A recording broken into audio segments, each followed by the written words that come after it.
Bonjour à tous et à toutes et bienvenue dans ce nouvel épisode de notre podcast Café Froid. Aujourd'hui, c'est un épisode un peu spécial parce que Mathilde et moi-même, Mel, avons pu interviewer Florence Viala, qui est une comédienne de la Comédie Française depuis 30 ans. On est revenu un peu avec elle sur l'ensemble de sa carrière dans cette grande maison et on a également abordé 2 spectacles dans lesquels elle a joué récemment, qui sont Le Soulier de satin de Paul Claudel, mis en scène par Éric Ruff, et La Cerisée de Tchekhov, mis en scène par Clément Hervier-Léger. Tu sais bien que ça va encore t'énerver, le café. T'aimes le cinéma lorsqu'il est insolent. Une scène de théâtre est un des lieux du monde où je suis heureux. Thelma et Louise travaillaient à 2 et c'était les meilleurs. On va perdre du temps. On est tous mortels. Et c'est complètement stupide. Ce café est froid depuis 2 heures. J'y ai même mis mes cendres. Donc on va commencer avec une question un peu générale sur ton parcours, donc tes études et comment t'es rentrée à la Comédie Française. J'ai fait des études d'histoire de l'art en fait parce que je voulais faire du dessin et je faisais du théâtre en parallèle à Dijon. Je faisais un week-end par mois, c'était un atelier du centre dramatique de Dijon et je faisais ça parce que j'étais extrêmement timide et c'était pour parler, pour réussir à m'exprimer un peu autour de moi. Et ma prof m'a dit tu devrais passer les écoles quand même. Donc j'ai passé les écoles en parallèle, j'ai passé le TNS et le conservatoire. Et j'ai eu le conservatoire. Donc, c'était pas du tout prévu. C'était un petit peu, voilà. Donc, j'ai fait 3 ans au conservatoire avec Catherine Yegel, Daniel Mesguich. J'ai fait 1 an et demi d'intermittence quand je suis sortie du conservatoire. Et là, j'ai été repérée sur un spectacle où je faisais un micro-rôle. C'est pour ça, ne refusez jamais les micro-rôles parce que des fois, on peut vous voir autant que sur un rôle principal. Et je dis toujours parce que franchement, je faisais un truc, même mes copains disaient tu devrais pas accepter quand même, t'étais au conservatoire et tout. Résultat, j'ai été quand même repérée là et j'ai passé une audition pour rentrer à la Comédie Française pour un rôle dans Occupe-toi d'Amélie de Feydeau. Et c'était le rôle principal en plus. J'ai été prise. Voilà, c'est un peu simple mais c'est comme ça que c'est arrivé. J'aimais bien le théâtre, mon père est comédien. Donc j'ai toujours baigné là un peu là-dedans. Mais je n'avais pas spécialement, étant tellement timide, je n'avais pas spécialement prévu d'être comédienne un jour. Voilà. Est-ce qu'il y a une pièce qui t'a particulièrement marqué, que tu as pu voir ou que tu as pu jouer ? Enfin, une pièce que tu as vue qui t'a marqué ou que tu as lu ou un spectacle que tu as joué ? J'ai été marquée, oui, par 2 spectacles, le Hamlet de Chéreau. J'étais au conservatoire d'ailleurs à l'époque et je suis allée voir ça. Tout le monde disait il faut aller voir ça, il faut aller voir ça. Donc je suis allée. J'ai encore le souvenir du cheval. Le spectre arrivait sur un vrai cheval. Les gradins du théâtre tremblaient quand le cheval arrivait. C'était hyper impressionnant. Et ce cheval qui déboulait comme ça à côté des spectateurs. Et puis j'ai été très marquée aussi par un Médée qu'avait monté Déborah Warner, je crois que c'était à Chaillot, un Médée assez contemporain, avec une baie vitrée, avec les enfants qui couraient, avec des jets de sang. C'était très très très impressionnant aussi. Donc voilà, j'ai été très marquée par ces 2 spectacles-là. Où d'un seul coup, quand on voit ces spectacles et qu'on comprend la pièce. Dans ce genre-là, il y avait un Misanthrope que j'avais vu monté par Jacques Lassalle, avec Marianne Bassler et Andrzej Severin. Ce sont des acteurs qui sont anciens, que vous connaissez sans doute pas. Le Misanthrope, j'avais compris la pièce pour la première fois de ma vie, le jour où je l'ai vu représenté, monté par Jacques Lassalle. Et un spectacle dans lequel j'ai joué, je ne peux pas choisir parce qu'il y en a plein pour différentes raisons. Il y a des spectacles qui m'ont marqué parce que ça a été des grands succès. Il y a des spectacles qui m'ont marqué parce que j'ai rencontré le père de mes enfants. Il y a des spectacles qui m'ont marqué parce que c'était des grands metteurs en scène. C'était extrêmement bouleversant, comme Anatoly Vassiliev. Travailler avec Anatoly Vassiliev, on s'en remet jamais, on n'oublie jamais. Ou des aventures humaines. En général, les Tchekhov que j'ai joués ont été des grandes aventures humaines. Et est-ce qu'il y a un type de rôle que tu préfères jouer ou un type de théâtre, que ce soit classique, contemporain ou tragique, comique ? Est-ce que tu as des préférences dans ce que tu joues ? Non. J'ai pas de préférence. J'ai beaucoup joué de comique quand j'étais plus jeune. Ma voix, mon débit un peu rapide, mon visage, voilà, j'avais plus un type pour le théâtre comique ou en tout cas la comédie, on va dire, jusqu'à Marivaux, voilà. Donc ça, j'en ai beaucoup joué. Et puis avec le temps, je suis passée petit à petit à des choses plus dramatiques. J'ai très peu joué de tragédie classique. En revanche, j'ai aucune préférence. Après, ça dépend du metteur en scène, ça dépend de ce qui est proposé, ça dépend des rôles qu'on a à jouer. Moi, j'aime bien quand je peux travailler sur l'être humain. Où je peux creuser sur comment fonctionne un être humain. J'ai joué dans une adaptation de Pauline Bale sur Chanson douce, le roman de Laïla Slimani, et où je faisais la nounou.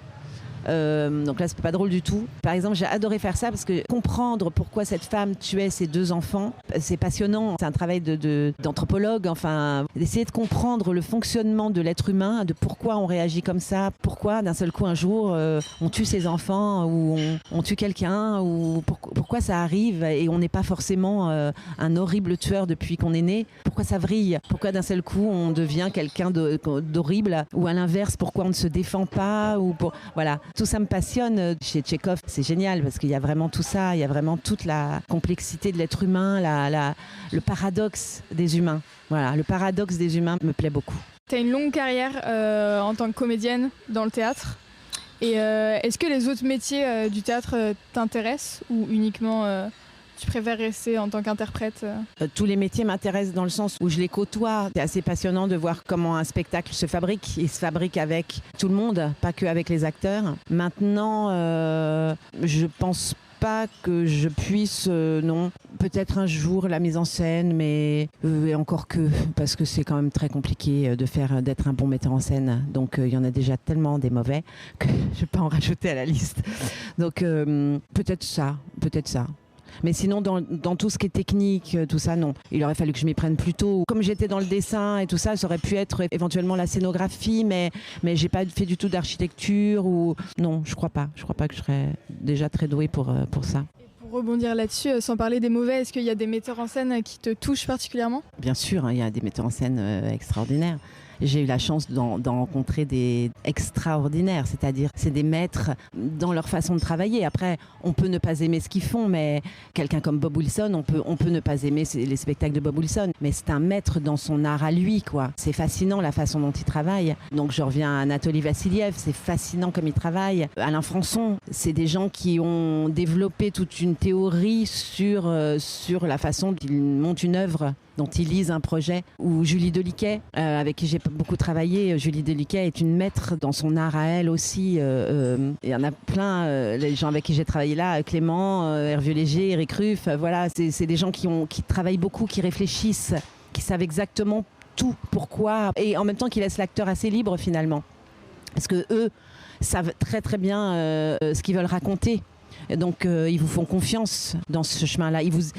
Par exemple, c'est des gens dont le premier jour de répétition est fascinant parce qu'ils vous expliquent leur projet d'une manière tellement recherchée, poussée. Ils vous donnent de la nourriture à côté, ils vous donnent des références historiques, cinématographiques, théâtrales, des romans. Voilà, on a toute une nourriture à côté qui fait qu'on est chargé de tellement de choses, plus le travail sur le texte, comment eux, ils arrivent à comprendre l'écriture de certains auteurs, des fois qui sont très compliqués. Ça permet à l'acteur après d'être...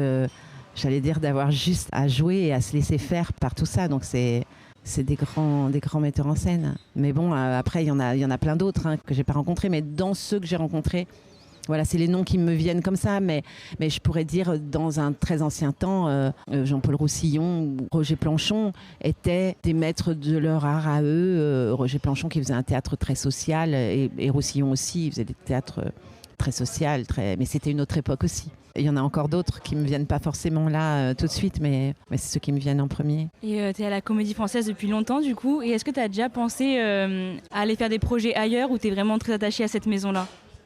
Je suis très attachée à cette maison-là, mais j'adorerais faire des projets ailleurs. J'adorerais sortir de temps en temps, parce que ça fait donc effectivement très longtemps. Mais j'ai jamais le temps et ça me désespère un peu. J'avoue que des fois, je changerais bien d'air. Ne serait-ce que de ne pas prendre le même trajet tous les matins, ça me ferait très plaisir. Et après, ce qui est très agréable à la Comédie Française, et c'est pour ça que j'y suis toujours, bon déjà parce qu'on m'a gardée, mais parce qu'aussi les metteurs en scène sont toujours différents et viennent d'horizons très différents et sont des gens qui arrivent parfois d'univers totalement qui n'ont rien à voir avec les dorures et les velours rouges, rien du tout quoi. Donc c'est une chance. Mais j'aimerais bien des fois, là par exemple l'année prochaine on va partir, comme il y a des travaux, on va aller jouer dans d'autres théâtres. Moi je ne vais aller qu'au théâtre de l'Odéon et en plus à l'Odéon historique, donc c'est pratiquement la même configuration, mais il y en a d'autres qui vont aller à Berthier ou qui vont aller dans des salles, voilà. Moi je me retrouve à l'Odéon, bon ok, je ne prendrai pas le même métro, mais bon. Justement, on voulait savoir si tu parlais un peu de l'organisation de la Comédie Française, de comment ça marche, la troupe, comment elle est organisée et quelle ambiance il y a aussi là-bas avec les différents artistes. Alors c'est très organisé. C'est une grande organisation qui est très répertoriée. Une habilleuse n'est pas une costumière. Une femme qui travaille, qui est couturière au flou, c'est les femmes. Enfin, c'est pour les costumes de femmes. Et ceux qui sont tailleurs, c'est pour les hommes. Quand on est couturière, on travaille soit pour les femmes, soit pour les hommes. Il y a les techniciens, par exemple, du plateau. Il y a des machinistes, il y a des tapissiers qui s'occupent des meubles et de tout ce qui est tissu. Les rideaux, voilà. Les machinistes, c'est tout le reste. C'est une grosse structure. Les accessoiristes qui s'occupent donc des accessoires. Ça va de la ceinture pour mettre de la cartouchière jusqu'au verre, jusqu'au napperon. Si vous demandez des lunettes, par exemple, les lunettes, ça, c'est les accessoiristes, c'est pas les costumes. Enfin, voilà, tout est très, très codifié. Il y a aussi les techniciens jardiniers et les techniciens courriers. Donc, il y a ceux qui travaillent à jardin et il y a ceux qui travaillent à cour. Donc, on va très, très loin. C'est très, très codifié. À l'intérieur de la troupe, c'est pareil. Il y a les artistes de complément, les artistes auxiliaires, les élèves académiciens, les pensionnaires, les sociétaires et les sociétaires honoraires. Et à l'intérieur de tout ça, il y a des échelons. Donc c'est vraiment une organisation extrêmement précise. L'ambiance, c'est une ambiance de travail. C'est une ambiance tout le temps un peu survoltée. C'est-à-dire que tout le monde, dès qu'on rentre là-dedans, il y a 400 personnes. Et il y a 400 personnes qui bossent dans tous les sens et tous les jours, sauf le 1er mai et du 25 juillet au 1er septembre. En gros, c'est à peu près ça. Sinon, c'est tous les jours.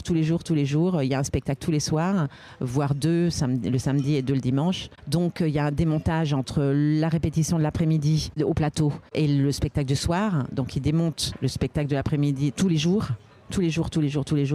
Donc, il y a tout le temps des gens qui bossent. Il y a tous les ateliers de costumes. Il y a toutes les remises en état des costumes qui vont jouer le soir. Il y a 3-4 spectacles par semaine. Donc, c'est des équipes. Il y a des gens qui répètent dans les sous-sols, les spectacles suivants. Il y a des gens qui jouent dans la petite salle, au Vieux-Colombier, dans la grande salle à Richelieu, plus l'administration. On rentre là-dedans. Il y a toujours des gens qui courent, que tout le monde se dit « Salut, bonjour, ouais. » Des gens avec des sandwichs. Voilà, c'est tous les jours de l'année, c'est comme ça. Vous rentrez, c'est tout le temps comme ça. Le dimanche, c'est un tout petit peu plus calme, mais il y a 2 spectacles, donc de toute façon. Donc l'ambiance, elle est dans le travail, quoi. Il y a plutôt une bonne ambiance. À l'intérieur de la troupe, les gens s'entendent plutôt très bien. Il y a différents âges aussi, ça va de 88 ans jusqu'à 21, je crois.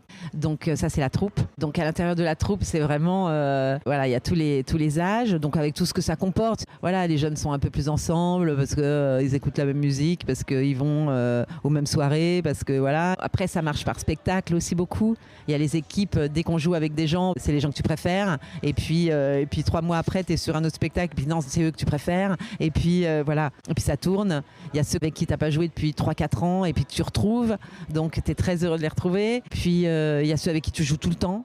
C'est le hasard des distributions. Forcément, quand on est comme moi depuis 30 ans, tu as forcément des amis très proches, parce qu'il y a des gens avec qui je fais du théâtre depuis 30 ans. Ils sont là depuis presque autant que moi. Il y a ceux que j'ai vu rentrer, il y en a que j'ai vu rentrer et ressortir. Il y a des gens avec qui on garde, même des gens qui sont plus là, avec qui on garde beaucoup d'amitié. Et puis il y en a d'autres qu'on n'a pas vraiment rencontrés. Donc il y a des gens sur lesquels j'ai pas vraiment d'avis, parce que je sais pas, j'ai pas travaillé avec eux. Je les ai juste vus à la cantine, on s'est dit bonjour, au revoir, mais bon, je sais pas si on serait amis ou pas. Il y a des gens avec qui on n'a pas spécialement d'affinité. Mais ça, c'est comme partout. Enfin bon, on les hait pas pour autant, mais bon, on partirait pas en vacances ensemble, quoi. Mais voilà. Il y a ceux avec qui on adore jouer, mais qu'on côtoie très peu dans la vie. Et à l'inverse, il y a des gens avec qui on adore dans la vie, mais avec qui on aime moins jouer. C'est vraiment une histoire de personnes, mais il y a quand même une assez bonne entente avec tout le monde. Après, il y a aussi tous les gens qui sont intermittents, donc qui viennent en renfort, ou alors là qu'on voit presque pas, qu'on connaît pas forcément, qui sont beaucoup dans la technique, pas dans la troupe. Il n'y a pas d'intermittents dans la troupe. Sinon, il y a les habilleuses avec qui, moi j'ai mon habilleuse, ça fait 30 ans qu'elle m'habille. Donc on a tout traversé ensemble, on a le même âge, on est rentrés ensemble très jeunes, on a évolué dans la maison ensemble, on a eu nos enfants ensemble, à peu près au même âge, on a été enceinte à peu près au même moment, on a divorcé ensemble. Voilà, c'est des moments de vie comme ça qu'on partage. C'est 30 ans d'une vie, quoi. Pour moi, c'est 30 ans d'une vie. Donc forcément, y a des choses qui sont des gens qui deviennent très intimes, quoi. Parce qu'on y est pratiquement tous les jours. On va maintenant aborder Le soulier de satin de Paul Claudel, mis en scène par Éric Ruff, dans lequel Florence Viala interprète Donia Isabelle, l'annoncière et l'actrice.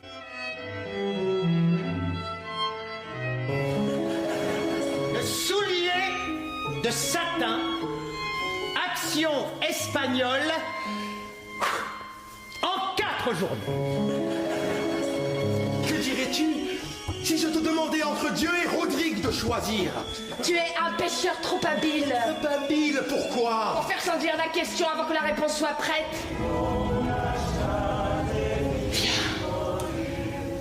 Viens, Rodrigue. Je suis prête. Elle ne peut pas s'empêcher d'entendre les mots que je lui dis.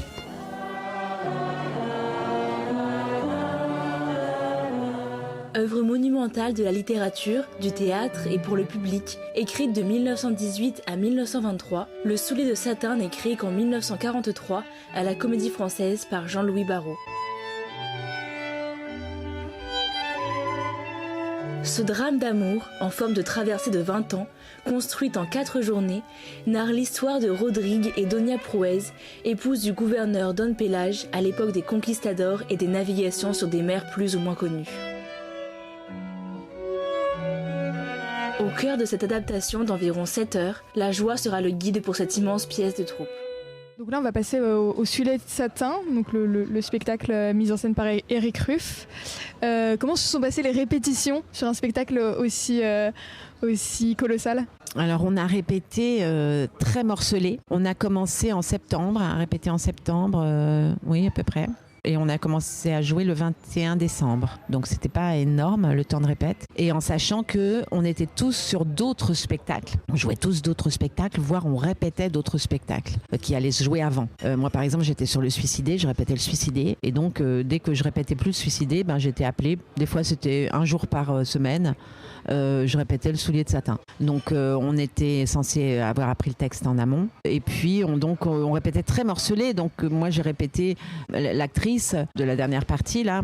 Ça je l'ai fait voilà, toute seule avec Baptiste et puis évidemment avec le staff, tout ça. Mais on était tous les deux. Je ne savais pas du tout ce que faisaient les autres. Et puis par exemple les annoncières, ce que je fais avec Serge.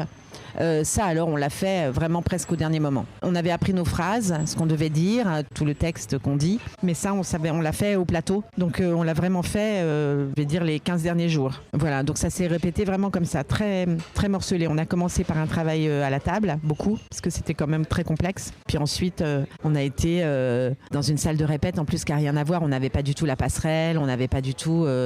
donc on avait un marquage au sol. Pour l'arrivée de la reine par exemple, j'avais un marquage au sol et puis je savais je serais au-dessus des spectateurs, mais voilà. Et ça s'est fait ensuite quand on a été dans la salle les derniers jours. Puis voilà, les gens qui volaient par exemple, toutes les filles qui volaient, elles volaient pas, elles faisaient comme si elles volaient. Ça a été un travail comme ça. Et on a vu les scènes des autres vraiment très très tard. On a fait des filages par partie. Parce qu'on ne pouvait pas prendre la Comédie Française, puisqu'il y a des spectacles tout le temps. On ne pouvait pas prendre la Comédie Française pour faire des filages entiers. Donc on a vraiment fait un filage entier, je crois, 15 jours avant. Et ensuite, je crois qu'on en a eu un autre quelques temps avant la première, couturière, tout ça. Et sinon, on faisait des filages de parties. Et du coup, toi, tu as 3 rôles dans cette pièce. Et comment tu as appréhendé ça, le fait de jouer 3 rôles différents ? Est-ce que ça change vraiment d'avoir un seul rôle central dans une pièce ? Ou comment, pour toi, qu'est-ce que ça fait de jouer 3 rôles en même temps ? Ça, c'est plutôt rigolo. Moi, je l'avais déjà fait, moi, d'avoir plusieurs rôles. Ça arrive souvent aux Français qu'on ait plusieurs rôles dans un même spectacle. On s'en doutait, en plus, c'était le deal de départ. Il y a tellement de personnages, on savait qu'on aurait... En plus, c'est pas mal parce que ça évite, si j'avais eu que l'actrice à la fin, je serais pas du tout dans l'ambiance du spectacle avant. Enfin, quand arrive l'actrice, je suis déjà... chaude, j'allais dire Non, ça c'est plutôt marrant d'avoir Au début, on se demande si on va réussir à avoir le temps de changer de costume, à avoir le temps de passer de l'un à l'autre. Mais très vite, ça se fait très bien et non, ça c'est plutôt marrant.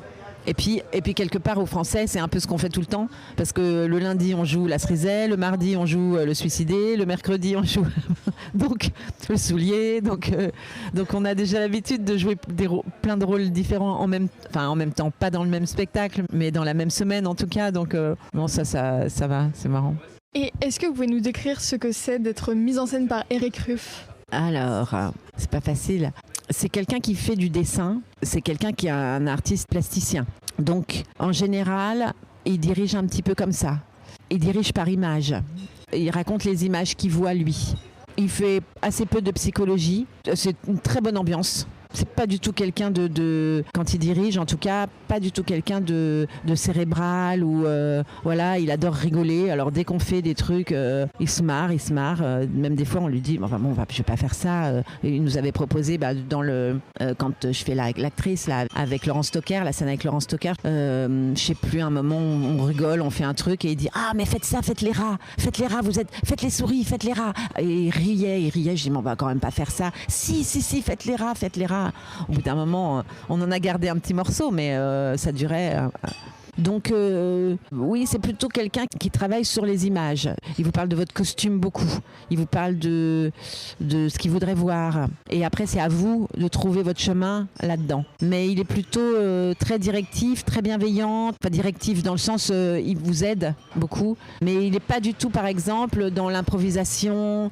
Il ne fait pas faire d'exercices, comme pourrait faire une Julie Deliquet, par exemple, où on fait énormément d'impro, ou l'île au bord, où on fait beaucoup d'impro, d'exercices, de machin. Alors lui, pas du tout. C'est pas du tout un metteur en scène qui va vous mettre en rythmique et vous faire un peu de gym ou d'échauffement avant. Ou, pas du tout. Il est pas du tout là-dedans. Oui, voilà, je dirais ça. Je dirais qu'il est plus sur des images. C'est quoi ta relation avec Claudel ? Comment ça se passe ? Comment tu vis ? Alors ma relation avec Claudel, elle est toute neuve parce que j'en avais jamais joué. C'est mon premier Claudel et j'avais limite une aversion pour lui. J'aimais pas du tout le personnage. Pour moi, c'était comment dire ? Mais même, il y avait un truc physique. Ça me dégoûtait ce qu'il racontait sur ces gens qui se réclament d'une religion pour s'absoudre de saloperies qu'ils font dans la vie. Pour moi, c'était ça. J'avais vraiment un problème avec ce type. Et donc, j'en nimbais un peu son théâtre. Très bêtement d'ailleurs, parce qu'en fait, chaque fois que j'allais voir du Claudel, je trouvais ça plutôt très beau en général. Moi, j'aime bien en plus tout ce qui est un petit peu transcendantal, tout ce qui est un peu... Donc je me disais, c'est bizarre, je sais pas où ça me dérange, mais je le trouve faux, je le trouve, je sais pas, ça n'allait pas. Et puis en lisant et surtout en travaillant, et je sais que c'était des conversations que j'avais avec Eric Ruff, qui lui aimait énormément Claudel, et je lui disais c'est un faux cul, ça va pas. Et il me dit mais si un jour tu le joues, tu verras que ça te plaira, c'est sûr que ça te plaira. Et il y a eu Le Soulier, et là j'ai été sidérée. En fait, c'est un auteur, et ça vraiment j'ai découvert en le faisant, qui est extrêmement viscéral, extrêmement physique. Je m'attendais pas du tout, je pensais que c'était quelqu'un d'intellectuel seulement. C'est un auteur extrêmement physique, extrêmement, j'ai du mal à le dire presque, mais féministe. J'en reviens toujours pas, hein. Parce que ce qu'il fait, franchement, dans Le Soulier de satin, ce qu'il fait faire et dire aux femmes, il y a très peu d'auteurs qui écrivent ça pour les femmes, franchement. Hein. C'est toutes des rebelles, c'est toutes des puissantes. Ce qui fait dire à l'actrice quand même, enfin, tout ce qu'elle dit sur les hommes, même ce qui fait dire à Prouès, ce qui lui fait faire, c'est des femmes qui sont extrêmement fortes, qui sont... Alors, certes, pour l'amour d'un homme, en tout cas dans le cadre de Prouès, même l'actrice, il y a cette espèce de type là dont elle parle, mais c'est quand même des femmes extrêmement puissantes qui met en scène. Et il n'y a pas tant d'écrivains de cette époque surtout qui parlaient comme ça et qui faisaient parler les femmes comme ça. Donc ça m'a... J'ai encore du mal à dire ça, mais j'ai découvert ça, vraiment. Donc mon rapport à Claudel est tout neuf parce que je viens de découvrir que c'était peut-être pas l'homme malsain. En fait, voilà, il y avait un truc malsain chez lui, pour moi. Et c'est peut-être pas l'homme si malsain que ça que j'imaginais. Je pense qu'il est très complexe, très paradoxal, mais en tant qu'auteur, en tout cas, c'est peut-être pas si terrible que ce que j'imaginais. J'aimerais bien savoir ce que vous en pensez, vous, justement, jeune femme. Non, mais c'est vrai. Vous, jeune femme, qu'est-ce que vous pensez ? Enfin, j'ai pas le texte qui me revient là, mais quand même, quand il fait dire à l'actrice jamais je ne laisserai un gros corps d'homme entre le soleil et moi. Jamais plus je ne me laisserai mettre dans une prison. Ah, tu dis, il y en a pas beaucoup qui ont écrit des choses comme ça. Et puis en plus, qui ont écrit que les femmes sont vainqueurs. Enfin, à la fin, enfin que c'est elles qui gagnent.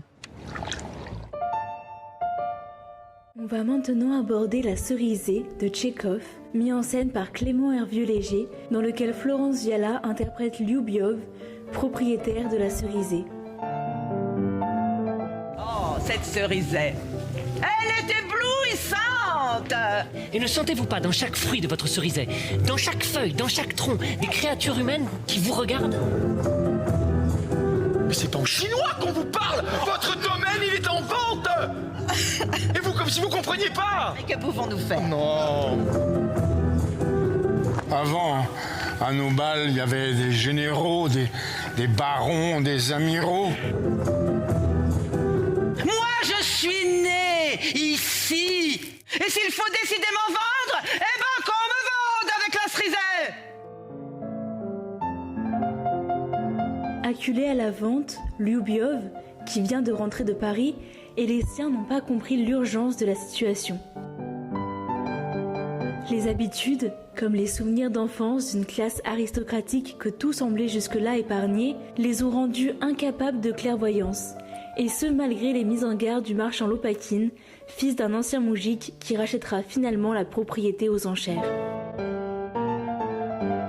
Au crépuscule d'un empire féodal, au tournant du XXe siècle, La Cerisée est un havre de beauté.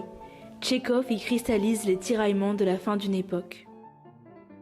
Et donc dans La Cerisée, tu incarnes la propriétaire de La Cerisée. Donc c'est un personnage central, c'est un personnage qui est très compliqué. Et est-ce que tu peux nous en parler un peu de quels enjeux elle représente pour toi et de comment tu as pu aborder ce rôle ? Alors, c'est toujours pareil, il y a une vision de metteur en scène quand même.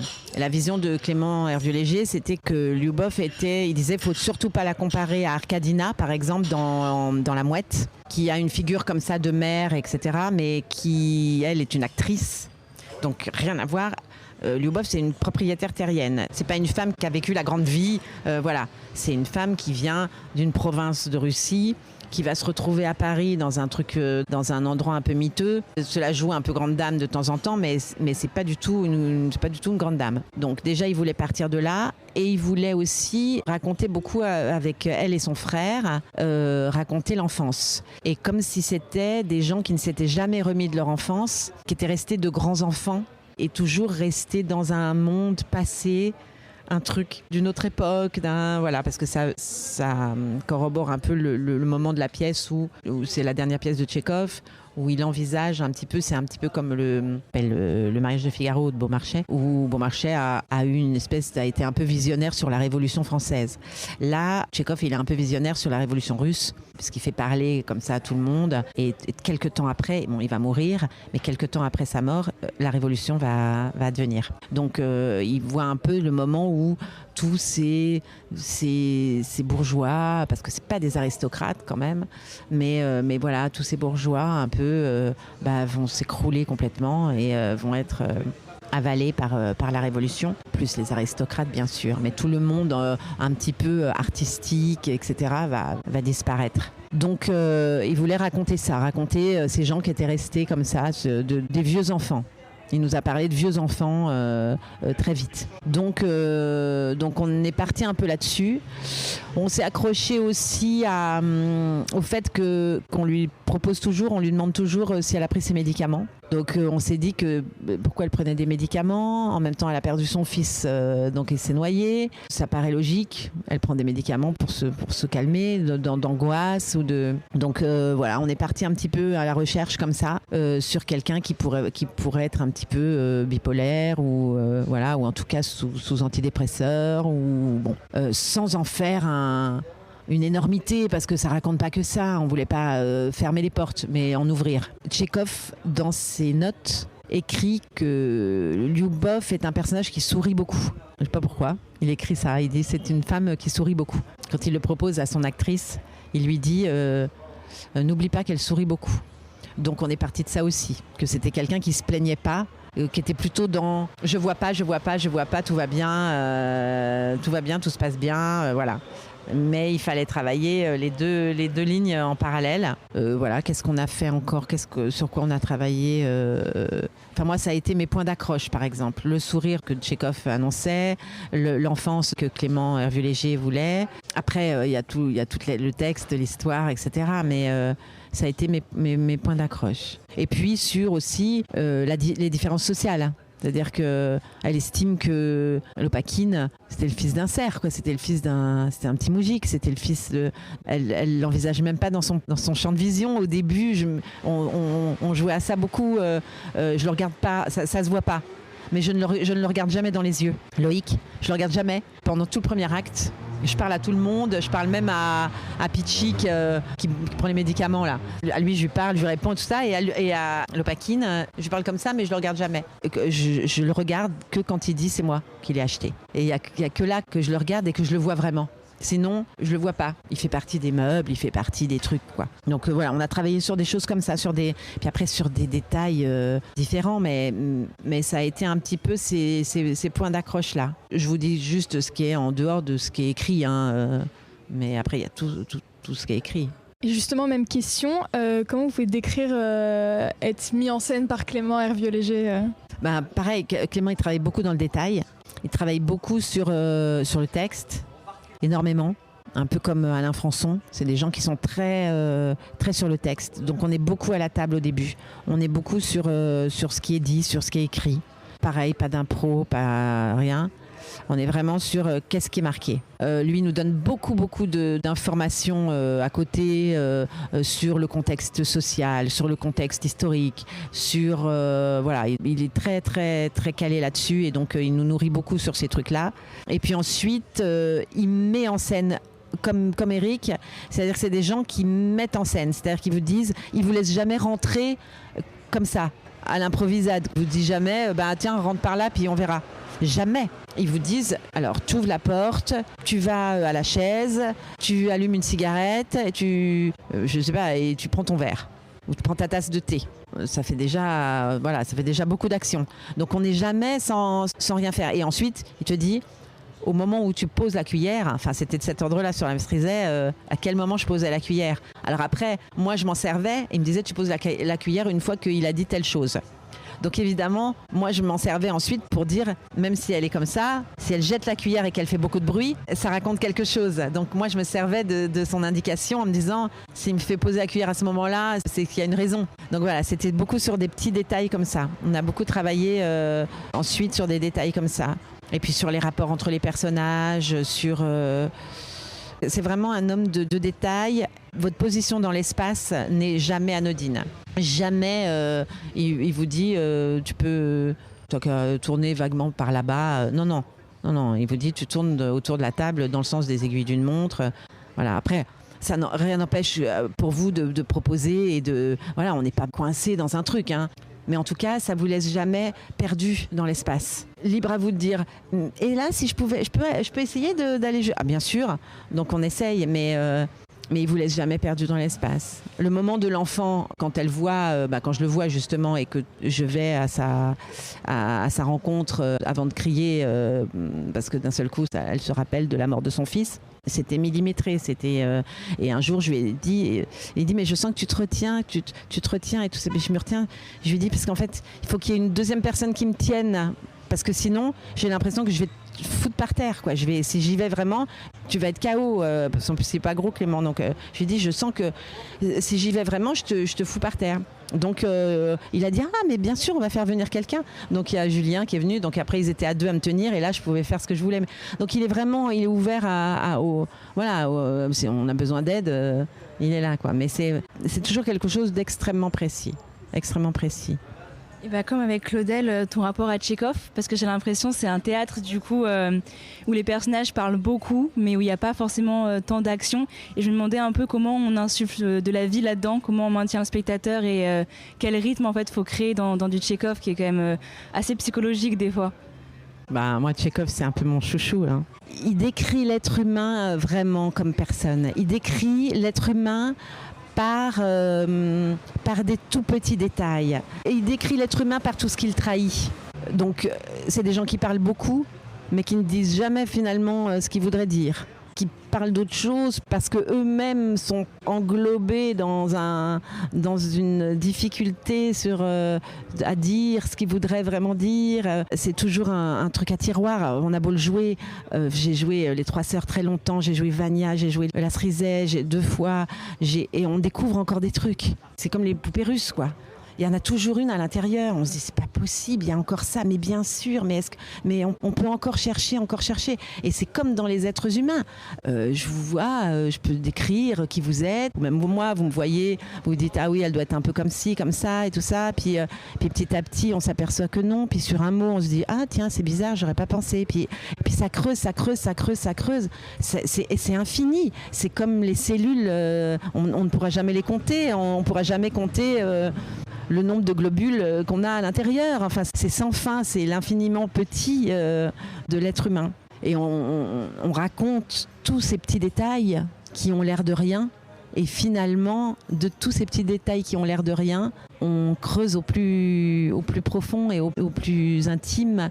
Et on voit éclore la profondeur d'un humain en racontant tout un tas de petits détails autour. C'est jamais des héros. C'est jamais, alors là c'est pas Claudel, c'est jamais des héros, c'est jamais des gens incroyables, c'est toujours des petites gens, même ceux qui ont l'air les plus merveilleux, finalement, c'est toujours des trucs de fête foraine, quoi. C'est toujours des rois et des reines de fête foraine, c'est toujours des gens qui sont, ils ont toujours un petit peu ils sont magnifiques, ils sont très beaux, ils vont se marier, et puis ils ont toujours une tache derrière la cravate ou un peu de bouillasse sur le talon. Enfin, il y a toujours quelque chose qui déconne, mais c'est ce qui fait qu'ils sont touchants et ils sont merveilleux et ils sont très proches, beaucoup plus proches de nous. On se reconnaît beaucoup dans les personnages en général de Tchekhov. Ils sont à la fois drôles, touchants, c'est tout mélangé. Quand on croise quelqu'un dans la rue, on se dit pas bah tiens, lui il est rigolo, lui il est dramatique, lui il est lyrique. Non, on est tout à la fois. On est des princes et puis 2 secondes après, on se prend le trottoir et on s'étale. Donc voilà, c'est ça qu'il raconte. Et moi ça c'est ce que je préfère. Hein. Ce que je préfère raconter, c'est quand ça marche pas, quoi. C'est quand les rois ils se prennent les pieds dans le tapis. Parce que ça raconte plus l'humanité. Mais il y a une chose importante chez Tchekhov, c'est aussi la musique du texte. Alain Françon était très à cheval là-dessus et je suis complètement d'accord sur la continuité textuelle. C'est-à-dire qu'il appelle ça la chorale démocratique. C'est-à-dire qu'il ne faut pas qu'il y ait de temps. C'est pas des gens qui réfléchissent. Donc c'est des gens qui parlent vite. Donc comme nous, on réfléchit peu avant de parler en vrai. On réfléchit pendant qu'on parle, on réfléchit des fois après en se disant j'ai dit une connerie. François insistait beaucoup sur le fait que la continuité textuelle et cette chorale démocratique qui est comme une espèce de phrase générale qui commencerait du premier mot de la pièce jusqu'au dernier mot et qui passe de personnage en personnage. On pourrait donner ta phrase à toi et puis la phrase à toi, ce serait pas si grave. C'est-à-dire que ce qui est intéressant, c'est tout ce qui se dit et que ça passe par tous les personnages de la pièce. Parce que souvent, les personnages, même les petits personnages des pièces de Tchekhov sont très importants, racontent quelque chose de très important pour l'histoire, pour la pièce. Donc cette parole générale, je vais dire, ce texte général, parfois qu'il soit dit par un tel ou un tel, c'est pas si grave. Et ce qui compte, c'est beaucoup que ça s'enchaîne. Parce que ça répond à ça, ça répond à ça, ça répond à ça, et ça va jusqu'à la fin. Donc je pense qu'il faut que ça se joue assez vite, sans temps, sans mélancolie. C'est de la vie concrète, quoi. Je trouve qu'il faut que ça aille quand même vite, concret, basique. C'est pas joli et c'est drôle. Pour moi, les meilleures mises en scène qu'il a pu y avoir, c'était à chaque fois quand c'était rapide, drôle. Parce que c'est là que sortait le tragique aussi. Moi j'ai une dernière question, pas en rapport ni avec La Cerisay ni avec Le Soulier de Satin, mais je sais que la programmation de la Comédie Française est sortie pour l'année prochaine. Et toi tu vas jouer dans quoi ? Est-ce que tu peux nous en parler un peu ? Je vais jouer dans l'école de danse de Goldoni. qui est une pièce, une comédie sur un professeur de danse médiocre qui use de son pouvoir sur ses élèves. Donc je trouve que c'est pas mal de raconter ça aujourd'hui. Sur ses élèves filles, c'est plutôt actuel, par Clément Hervieux Léger, qui lui a beaucoup travaillé avec des danseurs, qui a lui-même été à l'école de danse quand il était jeune, donc il connaît bien ce milieu. Il a déjà mis en scène Goldoni, donc moi je suis là-dedans, je fais un personnage très drôle, je suis la sœur du prof de danse, ce sera Denis Podalides. C'est plutôt très, c'est très drôle et puis en même temps c'est terrible sur comment on fait miroiter des trucs à des jeunes élèves pour leur soutirer soit de l'argent, soit autre chose. Mais voilà, il y a toute une réflexion là-dessus qui est plutôt très actuelle. Et puis ensuite je suis sur la reprise du Misanthrope, toujours Clément Hervieux Léger, mais ça c'est une vieille mise en scène, mais que j'adore cette mise en scène. Je suis très contente de reprendre ça. Et ensuite, je suis sur le Hamlet de Ivo Vanov, donc à l'Odéon. Et ensuite, je serai dans un spectacle d'une autrice canadienne qui s'appelle De la Chenelière, qui est pas une adaptation, mais qui part du roman qui s'appelle La promenade au phare de Virginia Woolf. Et donc c'est deux femmes qui ont une vision de la féminité différente. Il y a une ancienne, une plus âgée, que je joue, qui est proche de Virginia Woolf, mais qui a priori des enfants, une famille, et qui prône un peu cette chose-là. Et une jeune peintre qui est, elle, sur la liberté, pourquoi faire des enfants, est-ce que la femme s'épanouit parce qu'elle fait des enfants, donc il y a toute une réflexion là-dessus qui est super et qui est vraiment sur un peu aussi l'histoire de Virginia Woolf, Une chambre à soi, je sais pas si vous avez lu Virginia Woolf, mais avec une issue pas très drôle. Mais c'est une très jolie pièce, contemporaine, donc canadienne, et montée par un metteur en scène franco-canadien, Et ça, ce sera pour le Studio Théâtre. Et ensuite, je crois que je sais pas si on joue au Petit Saint-Martin, mais je sais plus bien. Et puis on est censé partir en tournée au Canada, ce qui nous réjouit. Et c'est avec Adeline Dermy, on est toutes les deux. Et ça s'appellera Lumière, Lumière, Lumière. Faut quand même que je dise le titre. Et voilà, c'est la fin de cet épisode. Merci à vous de l'avoir écouté jusqu'au bout et merci à Florence Viala d'avoir pris le temps de répondre à nos questions. On se retrouve très vite pour un nouvel épisode.